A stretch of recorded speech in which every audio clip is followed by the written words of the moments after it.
Untuk memulai pembelajaran, mari kita amati terlebih dahulu pada gambar 2.2. Pada gambar tersebut, kita bisa melihat kemacetan jalan, serta terlihat juga pengendara motor yang melanggar jalur busway.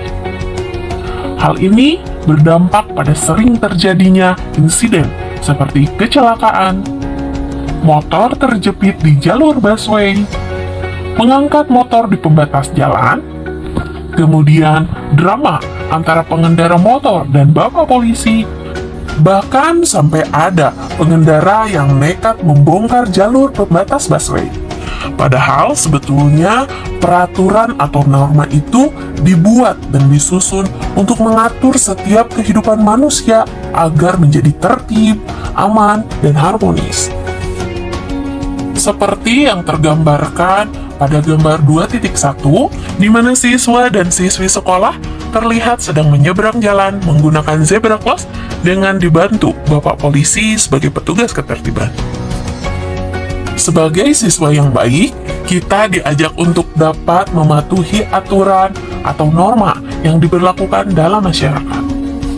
Adapun pengertian dari norma yang sesuai dengan materi kali ini, yaitu aturan yang mengatur kehidupan masyarakat yang digunakan untuk mengendalikan tingkah laku manusia dalam masyarakat.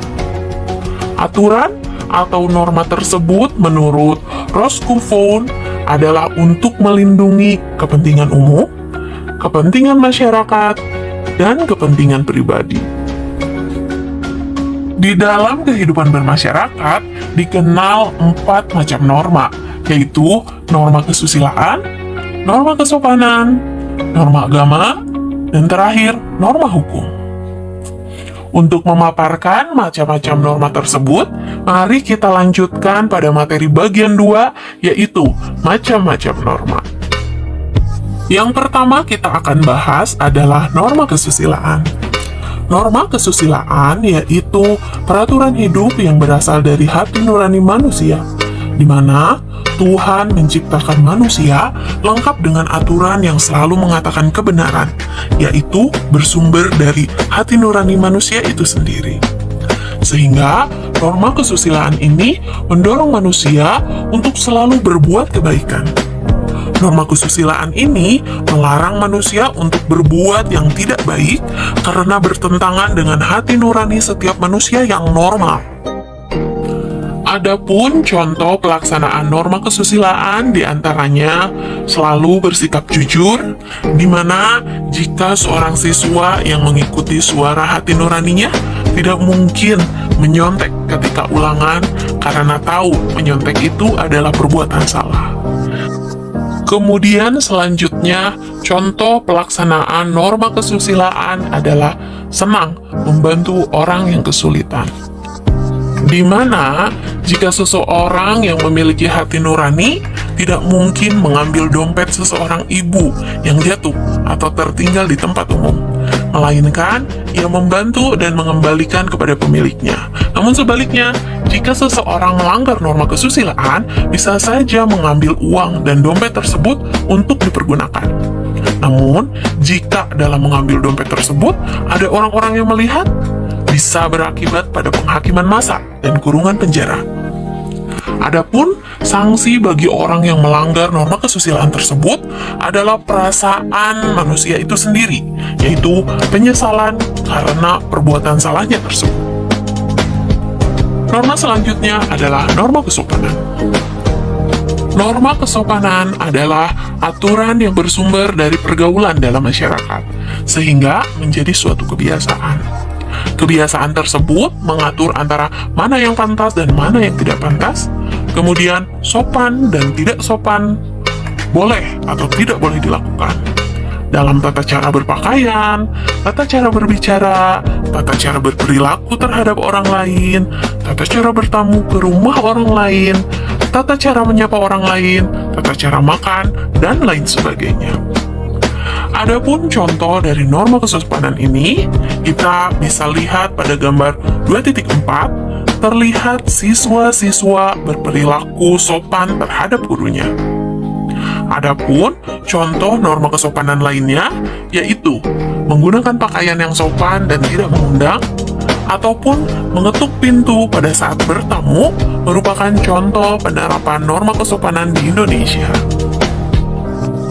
Bagi mereka yang melanggar norma kesopanan, sanksi yang dijatuhkan akan menimbulkan celaan dari sesamanya, dan celaan itu dapat berwujud kata-kata, sikap kebencian, pandangan rendah dari orang sekelilingnya, dijauhi dari pergaulan, sehingga akan menimbulkan rasa malu dan rasa hina, serta dikucilkan yang menimbulkan perasaan batin.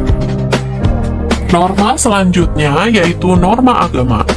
Norma agama merupakan peraturan hidup manusia yang berasal dari wahyu Tuhan, yang isinya berupa larangan, perintah-perintah, dan ajaran. Di mana sudah kita ketahui bahwa di negara Indonesia adalah bukan negara yang berdasarkan pada satu agama. Bisa kita lihat pada gambar 2.5, terlihat umat beragama di Indonesia sedang melaksanakan ibadah menurut agamanya masing-masing. Pada gambar A terlihat umat Muslim sedang beribadah di masjid, kemudian pada gambar B umat Kristiani sedang beribadah di gereja, pada gambar C umat Hindu beribadah di pura, kemudian pada gambar D umat Buddha beribadah di vihara, dan terakhir gambar E umat Konghucu beribadah di kelenteng. Adapun dalam pelaksanaan norma agama, sumber aturan bergantung pada agama yang dianutnya, seperti norma agama bagi penganut agama Islam bersumber pada Al-Quran dan hadis Nabi Muhammad SAW. Orang yang beragama Kristen dan Katolik berpegangan hidupnya bersumber pada Alkitab, kemudian umat Hindu pegangan hidupnya bersumber pada Veda, kemudian Tripitaka menjadi kaidah pegangan hidup penganut agama Buddha, dan umat Konghucu adalah dengan kitab sucinya yaitu Sisu Wuching. Adapun contoh pelaksanaan norma agama dapat dicontohkan sebagai berikut. Yang pertama, dengan mengerjakan sholat, puasa, zakat bagi umat muslim. Kemudian, contoh selanjutnya, menjadi pribadi yang taat pada agama sesuai dengan agama dan kepercayaannya masing-masing. Pelanggar norma agama akan dikenakan sanksi oleh Tuhannya kelak di akhirat nanti, yaitu dosa dan siksa neraka. Norma yang selanjutnya adalah norma hukum.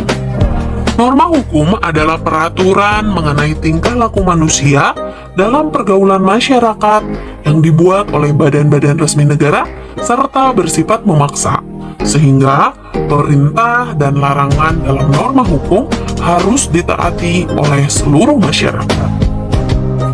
Oleh karena itu, dalam kehidupan sehari-hari, aparat penegak hukum seperti polisi, jaksa, dan hakim dapat memaksa seseorang untuk menaati hukum dan memberikan sanksi bagi pelanggar hukum. Norma hukum itu sendiri mempunyai dua sifat. Yang pertama, bersifat perintah. Contohnya, perintah bagi pengendara kendaraan bermotor untuk memiliki dan membawa SIM, yaitu surat izin mengemudi. Aturannya tercantum dalam ketentuan pasal 281 Undang-Undang Nomor 22 Tahun 2009 tentang lalu lintas dan angkutan jalan yang menyatakan bahwa setiap orang yang mengemudikan kendaraan bermotor di jalan yang tidak memiliki SIM dipidana kurungan paling lama 4 bulan atau denda paling banyak sebesar 1 juta rupiah. Selanjutnya, norma hukum bersifat larangan. Contohnya, larangan bagi pengemudi kendaraan bermotor melebihi batas kecepatan paling tinggi yang diperbolehkan, dan larangan berbalapan dengan kendaraan bermotor lainnya.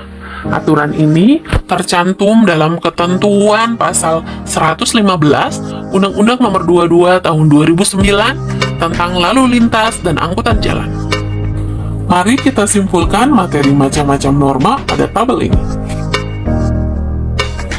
Sebagai siswa yang baik, sudah menjadi kewajiban kita dan seluruh rakyat Indonesia untuk menegakkan hukum dalam kehidupan sehari-hari. Demikianlah pembahasan materi pertemuan kali ini. Semoga pembelajaran kali ini dapat kalian pahami dengan baik ya. Insya Allah minggu depan kita akan lanjutkan materi selanjutnya, yaitu pada pembahasan Suba B, yaitu arti penting norma dalam mewujudkan keadilan. Untuk tugas pertemuan kali ini, silahkan kerjakan tabel 2.2 pada halaman 45. Saya ucapkan terima kasih telah menonton video belajar pada kali ini. Tetap semangat belajar dan selalu jaga kesehatan. Selamat berjumpa kembali di pembahasan materi selanjutnya. Wassalamualaikum warahmatullahi wabarakatuh.